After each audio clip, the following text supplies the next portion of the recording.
Africa, the cradle of humanity. A land of ancient kingdoms, shimmering empires, immeasurable riches, scientific brilliance, spiritual depth, and cultural complexity. A continent whose people shaped mathematics, astronomy, medicine, architecture, philosophy, long before Europe lit its first gas lamp. Yet today, the borders that define Africa were not drawn by Africans. They were sketched by foreign hands, in foreign rooms, for foreign desires. This is the untold story of how Africa's borders were stolen, yet its people remained unbroken. Welcome to Stolen Borders, Unbroken People, the untold story of Africa's Great Divide.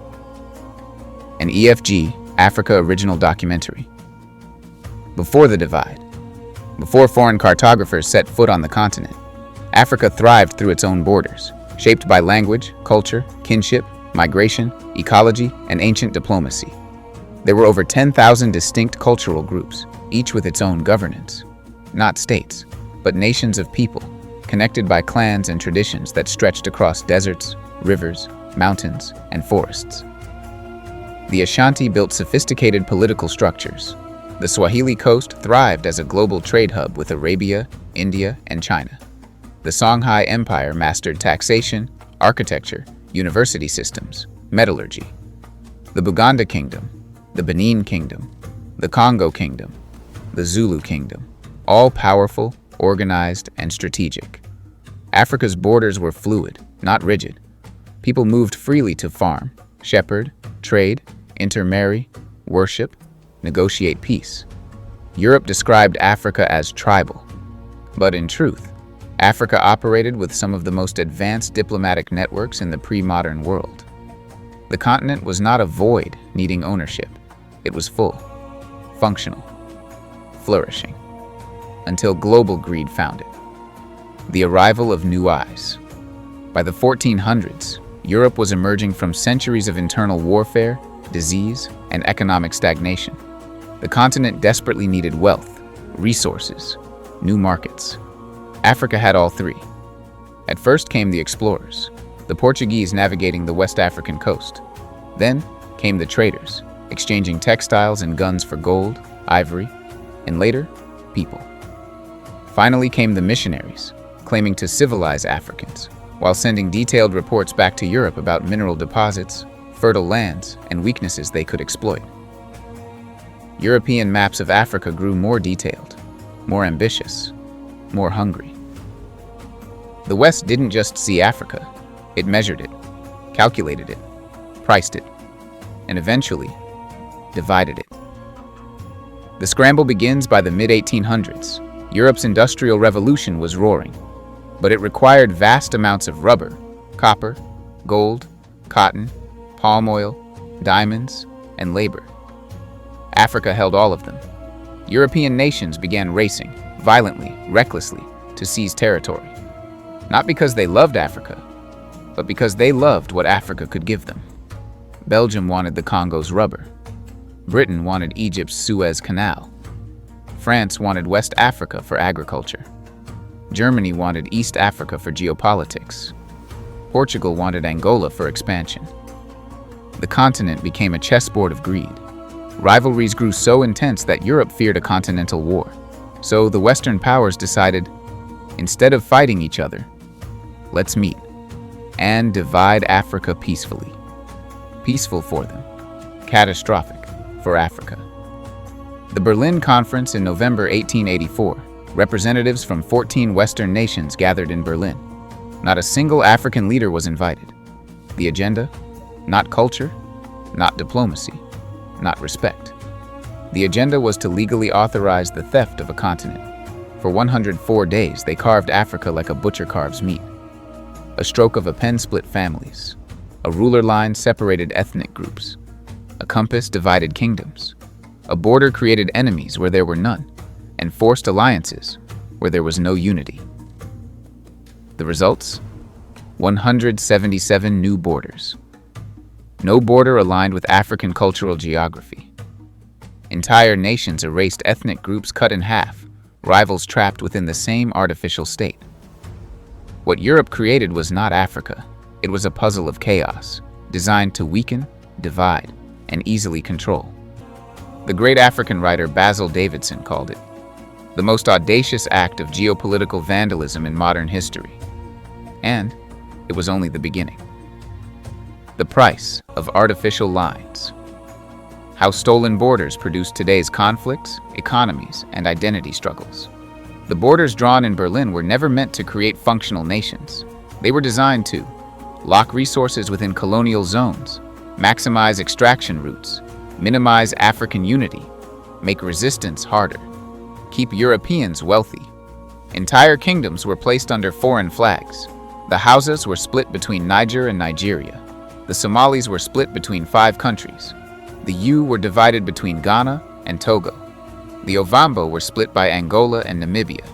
The Maasai split between Kenya and Tanzania. It was a fragmentation so deep that Africa is still healing from it today. Civil wars, ethnic tensions, secessionist movements. Many were ignited not by Africans, but by foreign borders forced upon them. Economically, colonial borders created landlocked nations, unequal territory sizes, disrupted trade routes, and dependency on foreign infrastructure. Psychologically, they created conflicting identities. Who am I? Where do I belong? What is my nation? My ethnicity? My story? Yet despite all this, Africans did not break. They resisted. They fought. They rebuilt. They united. They reclaimed. The people remained stronger than the lines. European textbooks often paint Africa as passive during colonization, as if the continent simply submitted. But history tells a different truth. Africa resisted, fiercely, endlessly, relentlessly. Across every corner of the continent, leaders rose to defend their nations, not against neighboring Africans, but against foreign invaders who arrived with rifles, greed, and the arrogance of superiority. The Ashanti Resistance, Golden Stool Wars. In West Africa, the mighty Ashanti Empire confronted British expansion for nearly a century. Their defiance peaked during the War of the Golden Stool, when the British demanded possession of the Ashanti's sacred symbol. The Ashanti responded clearly, "Over our dead bodies." Led by Yaa Asantewaa, the Queen Mother and warrior general, the Ashanti fought one of the fiercest anti-colonial battles on the continent. Her famous cry still echoes, "If the men will not fight, the women will. We will fight till the last of us falls in the battlefield." The Zulu Empire, Isandlwana.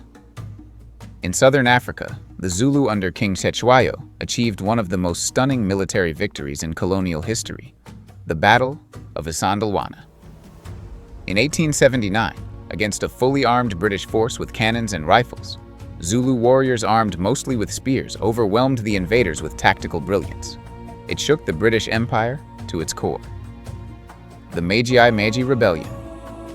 In German-controlled East Africa, more than 20 ethnic groups united in a spiritual and military uprising known as the Meiji Rebellion. They believed sacred water, Meiji, would turn bullets into water. Though brutally suppressed, the rebellion stands as one of the largest acts of unified African resistance in the early 1900s. The Herero and Nama genocide. Some resistance was met with horrifying brutality. Between 1904 and 1908, in Namibia, the German Empire executed the first genocide of the 20th century, exterminating up to 80% of the Herero and half of the Nama people. Their crime? Daring to say no to foreign rule. The Somali Darwish resistance. The Mad Mullah. In the Horn of Africa, Mohammed Abdullah Hassan led a 20-year resistance against British, Italian, and Ethiopian forces, the longest continuous anti-colonial struggle in East African history. Europe called him the Mad Mullah. Somalis call him a hero. The truth. Colonization was not a peaceful takeover. It was a continent on fire. But every flame revealed African courage. Africans were not conquered because they were weak. They were conquered because Europe had industrial weapons, global shipping networks, and a head start on mechanical warfare. But the African spirit? Unbroken, unshaken, undying. Africa's stolen wealth. The world grew rich because Africa was made poor. To understand why Africa looks the way it does today, we must understand what was stolen. Not just land, not just borders, but wealth, colossal, unimaginable wealth. From 1880 to 1960 alone, Europe extracted trillions in today's currency. Gold and diamonds, Southern Africa. South Africa became the engine of the British Empire's economy thanks to its gold and diamond mines. Companies like De Beers, the Anglo-American Corporation, and others built fortunes so massive that they still shape global finance today. But for Africans, low wages, forced labor, brutal working conditions, and laws designed to keep black people poor, compliant, and segregated. Rubber. The Congo Free State. Perhaps the worst plunder occurred in the Congo under King Leopold II of Belgium. He privately owned an entire country and ran it like a slave plantation the size of Western Europe.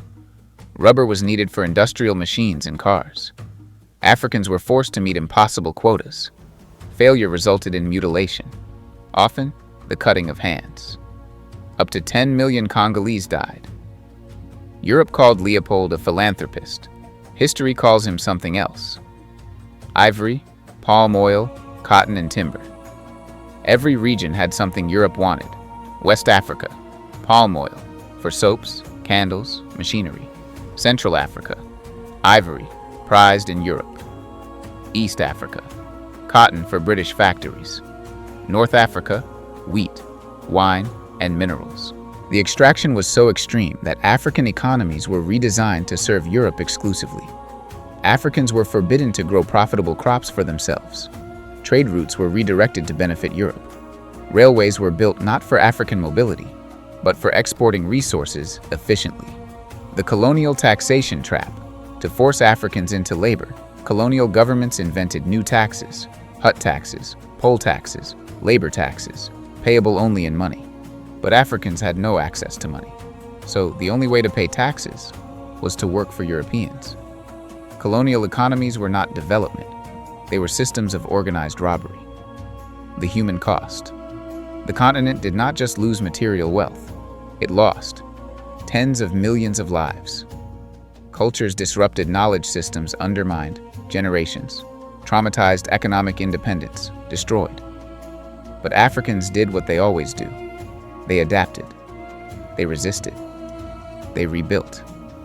Africa's wealth was stolen, yet its people remained rich in spirit, culture, resilience, and brilliance. Heroes of unity and liberation. Africa rises and demands its freedom. By the 1940s, the world had changed. Europe was weakened by 2 world wars. African soldiers who fought for them returned home with a single question: why should we die for your freedom if we do not have our own? A new generation of visionaries emerged, leaders who refused to accept foreign borders as destiny. They dreamed of unity, liberation, and self-determination. Let us honor a few. Kwame Nkrumah. Ghana, charismatic, brilliant, and driven by a fierce love for African unity, Nkrumah led Ghana to become the first sub-Saharan country to gain independence in 1957. His message was clear. The independence of Ghana is meaningless unless it is linked to the total liberation of Africa. He advocated for a United States of Africa, one currency, one army, one voice. Julius Nyerere, Tanzania visual. Nyerere speaking calmly. Villages, education reforms. A philosopher leader, Julius Nyerere promoted African socialism, ujamaa, meaning familyhood. He believed unity was the only antidote to colonial divisions. Thomas Sankara, Burkina Faso. Known as Africa's Che Guevara, Sankara fought corruption, empowered women, and rejected foreign debt. He refused to let Africa be economically enslaved again. His words still electrify Africa today. He who feeds you controls you. Patrice Lumumba, Congo. A passionate nationalist, Lumumba sought true independence for the Congo, free of Belgian influence. For this, he was assassinated with foreign involvement. But his legacy lives on as a symbol of courage. Nelson Mandela, South Africa. Mandela's struggle against apartheid, a colonial system of racial segregation, became one of the most inspirational human stories in modern history. He spent 27 years in prison and emerged not with vengeance, but with hope. The truth: Africa's liberation was not granted. It was fought for, bled for, dreamed for, died for.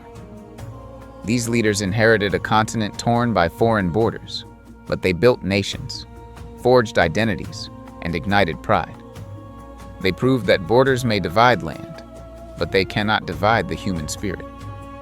The modern African state built on colonial borders, but reshaped by African courage. When Africa won its independence from the 1950s to the 1990s, every new nation faced the same critical question: do we keep the colonial borders or redraw Africa from scratch? African leaders debated fiercely. Redrawing borders could restore cultural unity, but it could also trigger massive wars as groups reclaimed ancestral lands. So most leaders agreed to maintain the existing borders, not because they were just, but because they were pragmatic. This created a new kind of nation, a nation where people might speak 100 languages, yet call one flag home, a nation where multiple religions, traditions, ethnicities, and histories coexist under a single roof. A nation that was forced to begin its life in a maze designed by colonizers. It was never an easy task, but Africa has risen, rebuilt, and redefined itself in ways the Berlin architects never predicted. The burden of rebuilding after colonialism. Newly independent African states inherited economies designed for extraction, education systems centered on European narratives, limited industrial foundations, divided populations, no regional manufacturing power, foreign-controlled banks and currency systems, and borders with no historical validity. Yet Africa began constructing something extraordinary: nations built on unity rather than uniformity. Africa became a global experiment in multicultural nationhood, a challenge that no continent in history has faced on such a scale. And despite the struggles, the progress is monumental. Language as a tool of unity. One of the most fascinating outcomes of colonial borders is how African nations adopted language as a stabilizing tool. Nigeria uses English not because it's Western, but because it is neutral among 500+ languages. Kenya and Tanzania elevated Kiswahili, turning it into one of the world's strongest African indigenous lingua francas. Senegal blended French with Wolof. Ethiopia uses Amharic with dynamic pride. South Africa uses 11 official languages, a global record. Languages, once used to divide, became tools to unite. New identities emerge. African nations forged modern identities that blended past, present, and future. To be Ghanaian is to be Akan, Ga, Yewe, Northern, yet united by a flag and shared destiny. To be Kenyan is to be Kamba, Kikuyu, Luo, Luhya, Maasai, and still one people. To be South African is to carry the weight of apartheid, yet the hope of the Rainbow Nation. These identities didn't exist 150 years ago. They were created by Africans, not colonizers. Africa turned imposed lines into chosen unity. The cost of artificial borders today. Why Africa's biggest challenges trace back to Berlin. The Berlin borders didn't disappear with colonization. They shaped post-independence Africa in profound ways. Let's examine the three biggest impacts: ethnic tensions and conflicts. Some of Africa's modern conflicts stem from the fact that over 170 ethnic groups were split across 2 to 5 countries. Somalis divided between Ethiopia, Kenya, Somalia, Djibouti. Tuareg split across Algeria, Mali, Niger, Libya. Yewe split across Ghana and Togo. The Yoruba across Nigeria and Benin. The Maasai across Kenya and Tanzania. These artificial separations led to political rivalries, minority oppression, separatist movements, border disputes, civil wars. Not because Africans naturally fight, but because colonial borders created nations without cultural logic. Weak regional economies. Colonial borders destroyed ancient trade routes that sustained Africa for centuries. A Maasai herder cannot freely move cattle between Kenya and Tanzania anymore. A Hausa trader cannot easily cross from Niger into Nigeria. A Somali fisherman cannot access traditional waters now considered foreign. Africa, once economically interconnected, became fragmented. Today, 42 African countries are smaller than many US states. 28 are landlocked. Many cannot scale manufacturing because their markets are too small. This was by design. Colonizers wanted Africans dependent on Europe, not each other. Cultural disconnection. One family divided by a straight line drawn thousands of miles away. One village split into two nations overnight. One people forced to choose between speaking their language or adopting a new official one. Borders created psychological fractures that still echo today. Yet, despite these fractures, African culture remains the strongest unifying force on Earth. The result: Africa today carries the scars of Berlin, but scars are not signs of weakness. They are signs of healing, history, and endurance. And Africa has endured. Africa continues to rise. The rise of Black excellence. Africa rewrites the global narrative. Despite centuries of exploitation, Africa is entering a new age, an age defined not by what was taken, but by what is being created.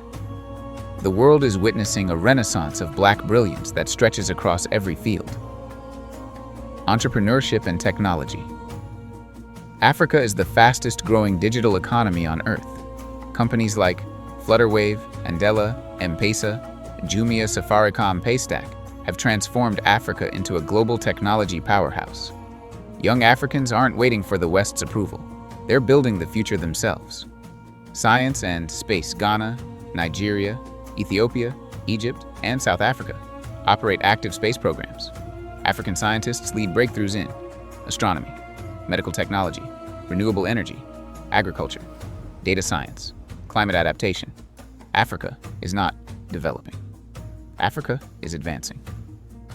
Arts and culture. Africa's cultural influence is global. Afrobeats dominates world charts. Nollywood is one of the world's largest film industries. African fashion houses are reshaping global aesthetics. Writers like Chimamanda Adichie and Ngugi wa Thiong'o redefine literature. Culinary traditions influence global food culture. The world no longer consumes Africa through the lens of pity. It consumes Africa through the lens of admiration. Sports and global impact. African athletes dominate global sports.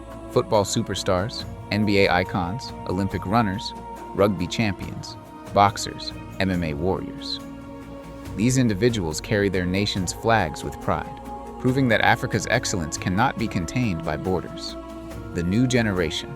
A new generation of Africans is rising, educated, ambitious, connected, unapologetically proud of their culture and history, rejecting stereotypes, shaping global conversations, breaking barriers their ancestors never imagined they could approach. This generation is not divided by colonial borders. It is united by a sense of possibility, a future where Africa defines its own identity. In the end, the lines drawn on maps could never define a people. They could divide land, but they could not divide spirit. They could silence languages, but they could not silence memory. They could take resources, but they could never steal the genius, the brilliance, the resilience of Africa's children. For centuries, powers from far away carved across this continent with cold precision. Borders were imposed, identities fractured, kingdoms interrupted.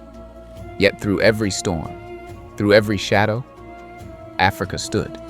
Her people stood, unbroken, unshaken, unmoved. Because the soul of Africa has never belonged to anyone but Africans. Today, the world turns its eyes back to this land, to its innovators, its architects, its healers, its visionaries. A new generation rising, fierce and brilliant, not in spite of the past, but because of it. A generation proving, once again, that Africa is not defined by what was taken, but by what she continues to create. From Cairo to Cape Town, Dakar to Dar Salam. From the great rivers to the ancient deserts, the story continues. A story of unity. A story of excellence. A story of a people who refuse to be broken and who now step forward into the light of their own destiny. To every African watching, to every member of the diaspora, to every friend of Africa's future, remember this truth, written in the heartbeat of history. Borders may be stolen, but a people cannot be conquered. Africa rises, Africa builds, Africa leads, and Africa shines. EFG-Africa. If this story moved you, if it opened your eyes, if it strengthened your pride, then join us. Stand with EFG-Africa. Celebrate the brilliance, uplift the voices, share the knowledge, carry the legacy, subscribe, like, share. Because the world must hear these stories. Because Africa's future deserves a global stage. Because the next chapter begins with all of us. EFG Africa, telling our stories together, our